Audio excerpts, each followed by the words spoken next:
Greetings to everyone. Greetings. Greetings. To be here. It's always a pleasure to see new faces. So I have been traveling now about 47 years, all around the globe, telling everybody about the environment. We started back in 1978, trying to bring focus on the environment and let people know the dangers in it. So it's been a long road. No one would listen in the beginning. Everyone thought we were crazy. First, I introduced the word, bioenergy to someone back in 1980. They thought I was crazy. There's no such word. And now it's all over the place. See? Let's start with this. Man, microbe, flora, and fauna are a biological concept. That means if you affect one, you affect the other. Very simple. Some of us forget about that. Once I spoke to a young lady about the environment, she said, that's up there. I'm down here. So we really don't understand how that cycle works. You see, if you take something out, it's like a flat wheel, flat tire. So you have to keep everything intact. If you don't think so, look at the weather today. So we started years ago. I remember as a kid, I call it a kid, I was like 27 when I started. And we put backpacks on. And we went around the world. We asked no one for any money, nothing. We just went, this message has got to get out. You have to take care of the mother. It's like a spaceship, but it's alive. You don't think the mother is alive. Look at your plants. Once you put them in the ground, they're alive. So she has to be alive. And we don't consider it.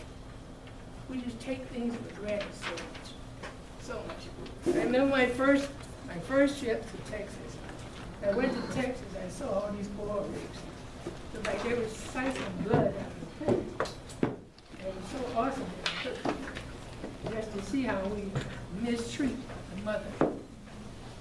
Without the mother, there's nothing. Right? There's no nothing. Now we march, I've had groups of people who march in different cities all over the country. All over the country we march with banners. Now a major statement then was without the planet, there's no nothing. You can't fight. You said you can't love. I told the drug dealers they can't sell drugs. You've got to have a planet for everything that you wish, all your dreams. There has to be a planet. Otherwise, you may as well forget it. And that's the major thing that we try to keep in people. Now, what about this thing called Ayurvedic medicine? As a young boy, I knew that there was something out there. There was always something if you look hard enough. In my heart, I wanted to help all mankind. There has to be something out there. So I used to start looking, meditating, all those meditations. I meditated a lot. I wanted to know, but I know there's something out there. Someone told me once before, saying, you cry about everything else, but you don't cry about not knowing God.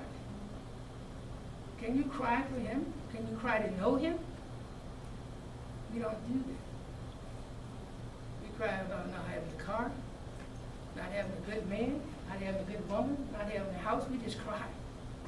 But do you ever cry because you don't know the one who created you?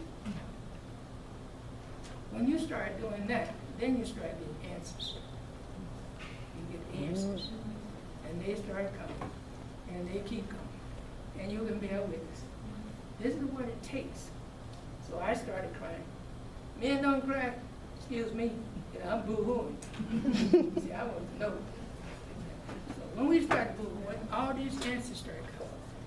One day, this young, I call him young gentleman came in my life.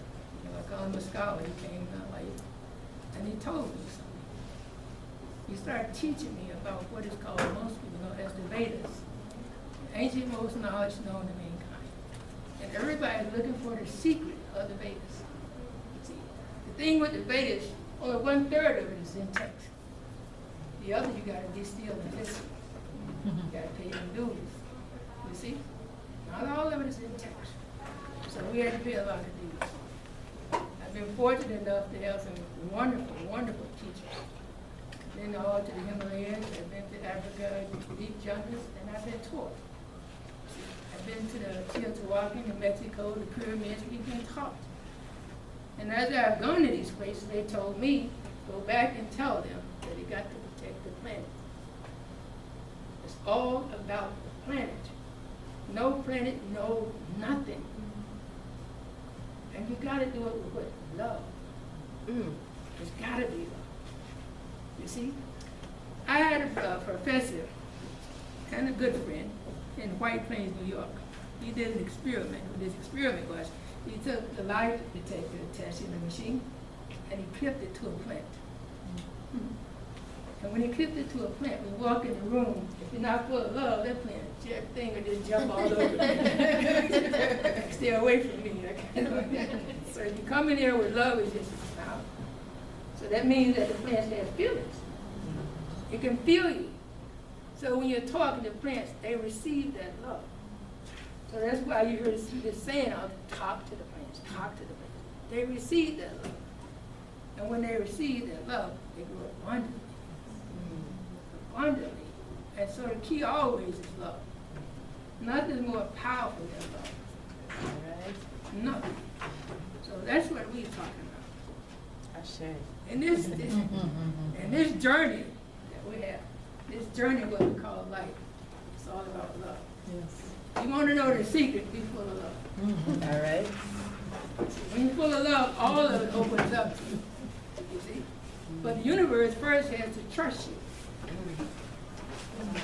If it doesn't trust you, it won't open up. All right. You see?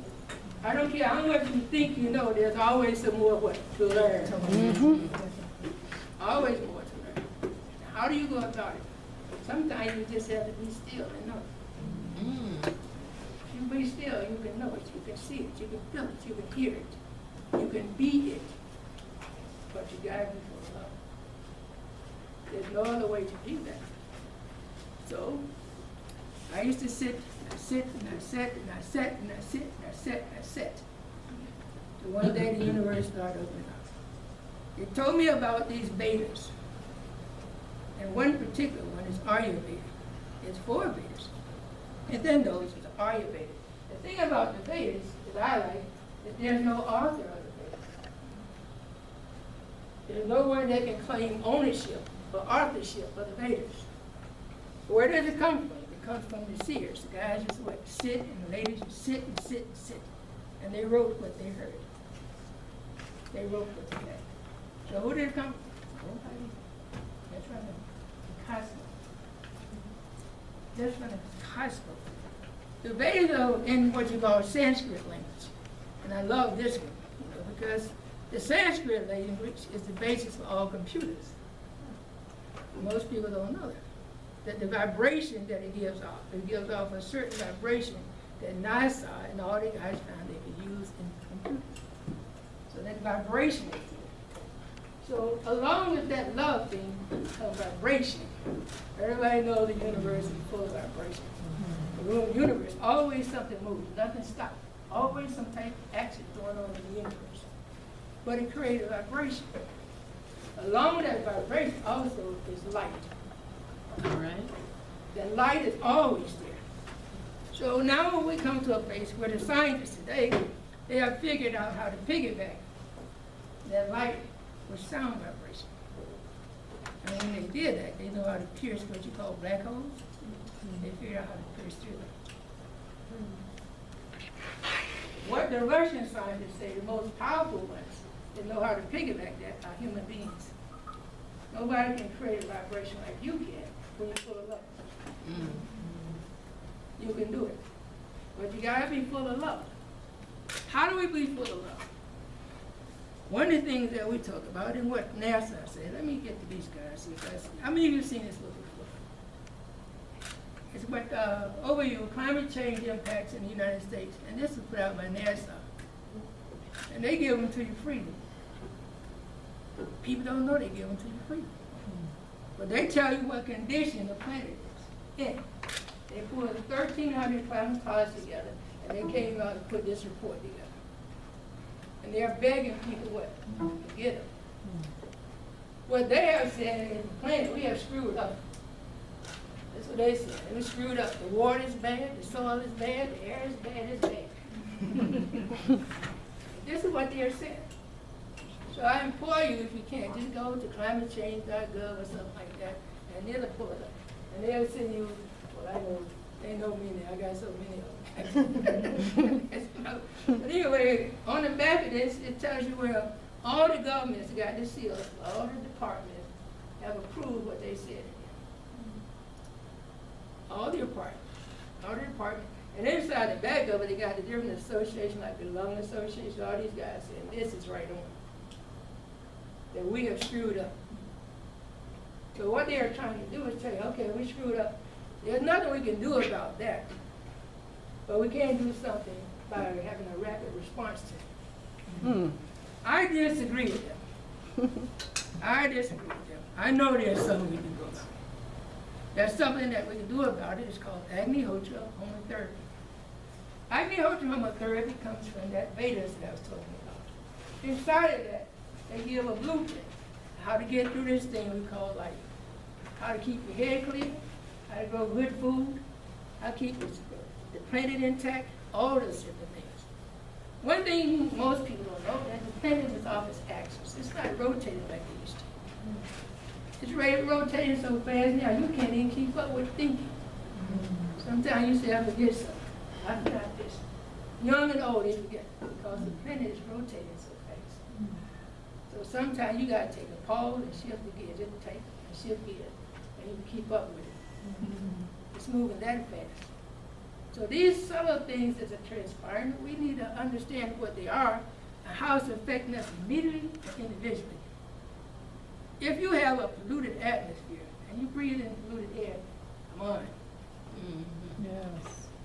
No one tell you go right to the brain. That's right. Yes. That's just common sense. It goes to the brain. So how do you think it affects you? You breathe in 2,500 gallons of air a day. And it goes here and bam. That's common sense. So what do you do about it? You ask questions about it. Everybody knows about chemtrails. I know everybody knows that. But other things go on in the atmosphere too. If the planet cycle is off, it throws everything off. And the planet cycle is definitely off. There's no water on this planet, big body of water that's safe. All the major water zones are what? Got dead zones where nothing grows, nothing lives. Got dead zones. A lot of water underground has been contaminated. Different things, you go and get drugs and put them in your body, you know, aspirins, all those things. They don't all disappear in your body. Some of them go in the sewer. Then they go into the ground. All these things you have to consider when you're talking about growing plants, farming, and those different types of things. Yep. Remember in the beginning I said, man, flora, fauna, you see, and micro, or biological concept. Everything affects everything. You see? If you eat the food that you plant, you know it tastes so good. And when you put that sweat and that love in it, it tastes so good.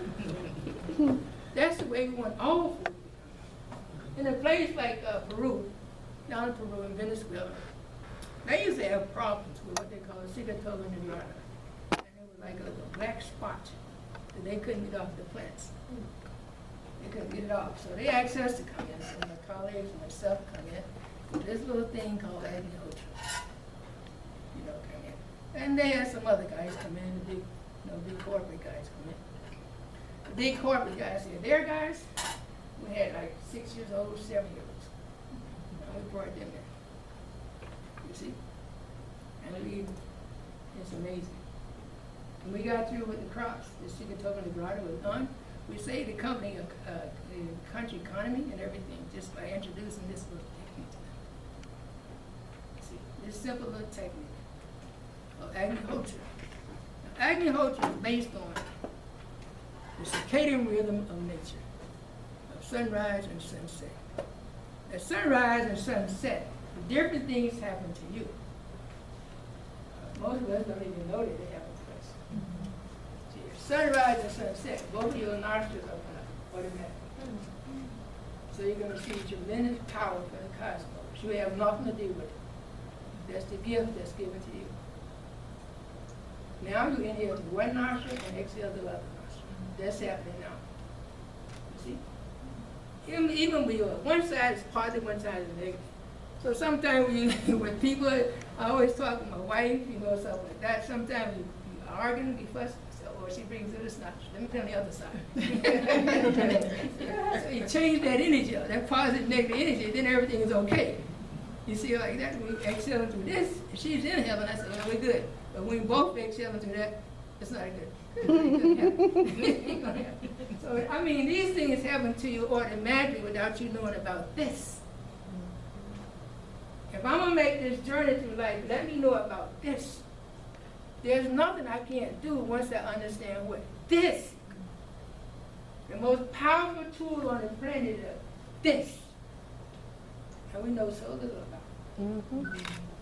We so little about it. We entrust it to other people. Where you going? You go in the hospital. You going to see a doctor. What you going to do when you go in there door? Total surrender? You're going to give it up.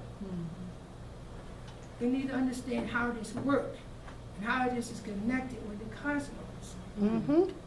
You are connected with the cosmos. Every time a windstorm comes, it affects you. When the heat shines on you a lot, it affects you. This you need to understand. This is you. This is you. With this little pyramid, everybody knows about pyramid energy?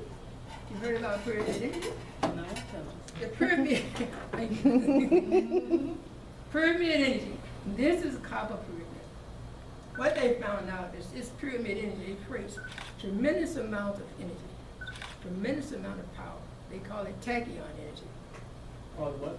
Tachyon. Yeah. When it's turned upside down, most of us are familiar with them like this. You know, the Egypt, thing like that, Egypt like this. So that's supposed to be holding energy going down, preserving different coffers and all that stuff. That's what it's about, preserving that energy. Like that. And it had to do with these different ridges like that. It changes at different ridges. Pyramid means fire in the middle. Most people don't even know that. They just say pyramid. They don't know that it means actually means fire in the middle. In the science that we do, Ayurveda, what we do is turn it up and we actually put a fire in the middle. We follow the rules. The rules they put in fire in the middle, we put in fire in the middle. Now, but what we do when we do that, it's all based on the circadian rhythm of nature.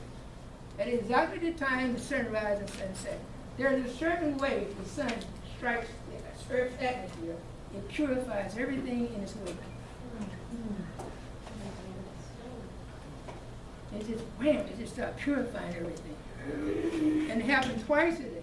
It happens in the morning. It happens in the sunset.